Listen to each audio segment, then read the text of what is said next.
하나님의 말씀은 사사기 14장 1절부터 9절 말씀입니다. 구약성경 386쪽에 있습니다. 하나님의 말씀을 우리 함께 읽겠습니다.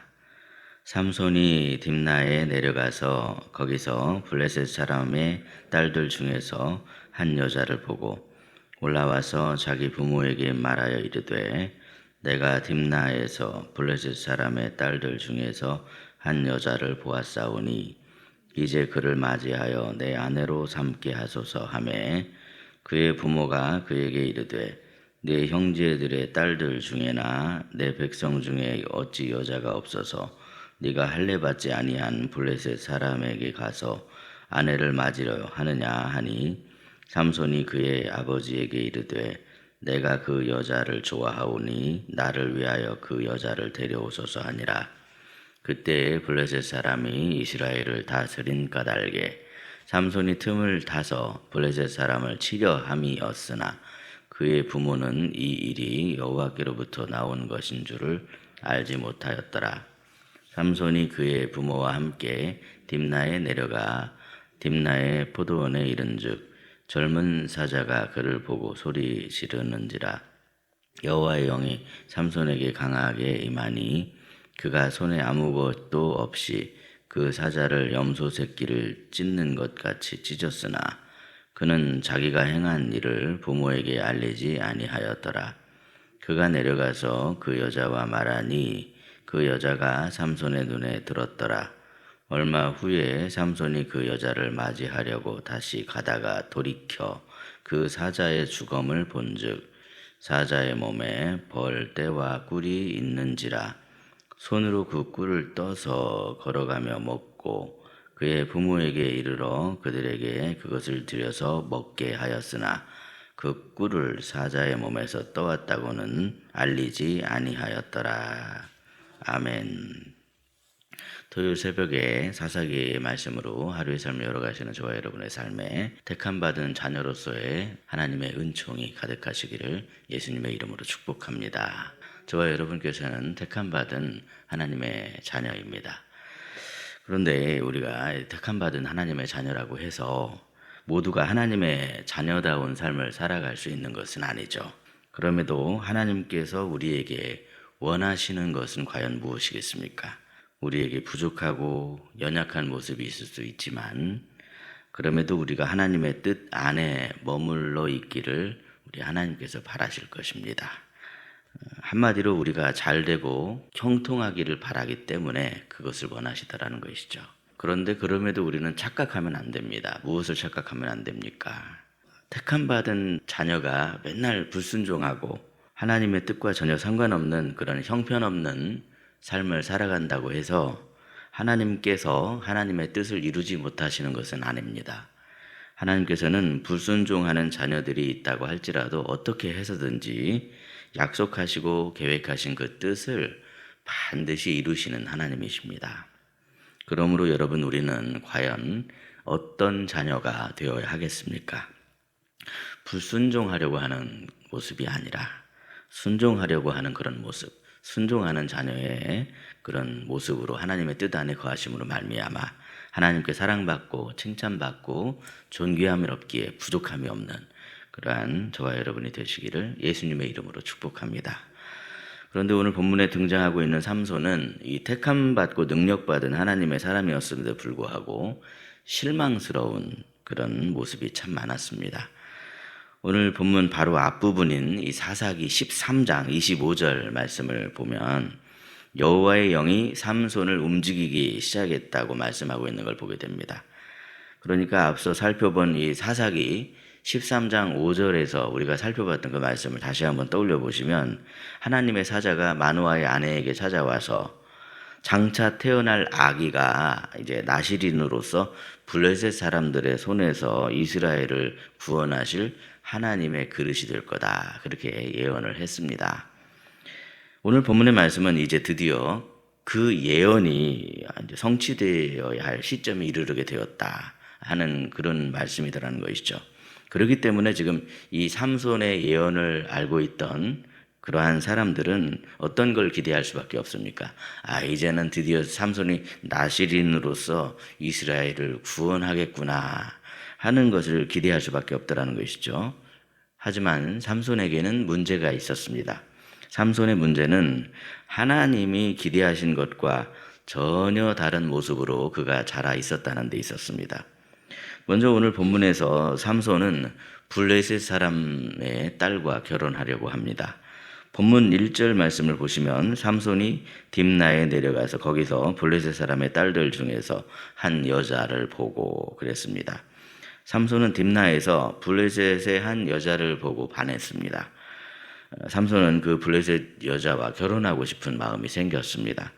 그래서 본문 2절 말씀을 보시면 올라와서 자기 부모에게 말하여 이르되 내가 딥나에서 블레셋 사람의 딸들 중에서 한 여자를 보았사오니 이제 그를 맞이하여 내 아내로 삼게 하소서 하며 그랬습니다. 삼손은 다짜고짜 부모님에게 찾아와서 자기가 반한 블레셋 여자와 결혼하게 해달라 그렇게 졸랐습니다. 당연히 삼손의 부모님은 반대할 수밖에 없었습니다. 왜냐하면 본래 이스라엘 백성에게는 이방 여인들, 이방 여자와 결혼이 금지되어 있었습니다. 그뿐만이 아니라 더구나 이 삼손은 거룩하게 구별된 나실인이었기 때문에 더더욱 이방 여자와 결혼을 할 수가 없었습니다. 하지만 삼손을 보십시오. 삼손은 자기가 그 여자를 좋아하기 때문에 그 일이 정당하다 그렇게 주장을 하고 있습니다. 그래서 본문 3절 말씀의 하반절을 보시면 내가 그 여자를 좋아하오니 이런 표현이 나오는데 이 표현을 원어를 보면요. 그 여인이 내 눈들에 좋사오니 그런 뜻입니다. 그러니까 내가 내 눈으로 보기에 좋으면 됐지. 내 눈이 두 개나 있는데 내가 그렇게 판단하는데 이런 뜻이 담겨 있습니다. 물론 여러분 이러한 이 삼손의 표현 방식은 삼손이 살고 있었던 이 사사시대가 어떤 시대라는 것을 적나라하게 보여주고 있는 것이기도 합니다. 그러니까 자기 소견에 옳은 대로 내가 좋으면 그만이지 이런 태도가 다들 사람들에게 있었더라는 것이죠. 하나님의 말씀을 기준으로 삼으려 하기보다 자기가 보기에 좋은 대로 그렇게 그것을 기준으로 삼았던 시대입니다. 이처럼 삼손은 철저하게 자신의 욕망대로만 행동하는 그런 모습이었습니다. 그런데 본문의 말씀을 가만히 묵상해 보면 그럼에도 하나님의 영은 삼손이 블레셋 여자와 결혼하려는 그러한 행동마저도 이스라엘을 구원하기 위한 사건으로 이용하셨더라는 것을 알 수가 있습니다. 본문 4절 말씀인데요. 우리 4절 말씀을 함께 읽겠습니다. 그때에 블레셋 사람이 이스라엘을 다스린 까닭에 삼손이 틈을 타서 블레셋 사람을 치려 함이었으나 그의 부모는 이 일이 여호와께로부터 나온 것인 줄을 알지 못하였더라. 아멘. 우리는 이 본문 4절 말씀을 잘 해석해야 합니다. 신약자들 중에서 이 4절 말씀에 대해서 극명하게 해석이 갈립니다. 어떤 사람은 그냥 삼손을 계속 극찬하기만 합니다. 그런데 어떤 신학자는 그게 아니라 삼손은 너무나도 연약하고 부족했는데 그런 연약하고 부족한 삼손을 하나님께서 은혜를 베풀어 주시는 거다. 그렇게 해석을 하기도 하죠. 본문 4절 말씀은 하나님께서 삼손의 행동을 용납하셔서 삼손이 하나님의 응답을 받아서 이방 여인과 결혼하려고 했다. 그런 의미가 담긴 말씀이 결코 아닙니다. 사실 삼손이 저지르고 있는 행동은 하나님께서 이스라엘 백성에게 용납하지 않으시고 금하셨던 그런 악한 행동이었습니다. 그럼에도 하나님께서는 삼손의 잘못된 욕망마저도 그 욕망, 그 죄악까지도 다 사용을 하셔서 합력하심으로 이스라엘을 구원하시는 일에 사용하셨다 하는 그런 의미가 담겨 있습니다. 이처럼 우리 하나님께서는 합력해서 선을 이루시는 하나님이십니다. 하나님께서는 가룟 유다처럼 배신하며 끝까지 회개하지 않는 어리석은 사람이 있더라도 그 사람의 그런 어리석음까지도 합력하셔서 마침내 선을 이루시는 하나님이십니다. 그러므로 본문의 말씀을 보시면 마치 삼손이 블레셋 사람을 칠 계획이 있는 것처럼 표현하고 있지만 사실 이 모든 일을 주관하시는 분은 하나님이시다. 그것을 지금 말씀하고 있더라는 것이죠. 때때로 우리는 이루시는 하나님을 염두하지 않은 채로 어려운 상황이라고 해서 쉽게 낙심하고 쉽게 포기하며 절망에 빠져버릴 때가 있지만 우리 하나님께서는 아무리 악인들이 전성기를 이루는 그런 시대라 할지라도 반드시 약속을 성취하시는 하나님이십니다. 그러므로 여러분, 우리는 어떤 자녀가 되어야 합니까? 하나님의 뜻에 역행하려고 하는 그런 모습이 아니라 언제나 순행하려고 하는 그런 모습으로, 순종으로 하나님께 영광을 돌리는 저와 여러분이 되시기를 예수님의 이름으로 축복합니다. 다음으로 본문 6절을 보시면 여호와의 영이 삼손에게 강하게 임했고 삼손은 마치 염소 새끼를 찢는 것처럼 맨손으로 자기를 가로막은 사자를 찢었다라고 그렇게 말씀하고 있는 걸 보게 됩니다. 그런데 그러고 나서 본문 8절을 보시면 삼손은 이후에 다시 블레셋 여인을 맞이하려고 가는 길에서 자기가 죽인 사자의 주검에 벌떼와 꿀이 있다는 걸 발견했습니다.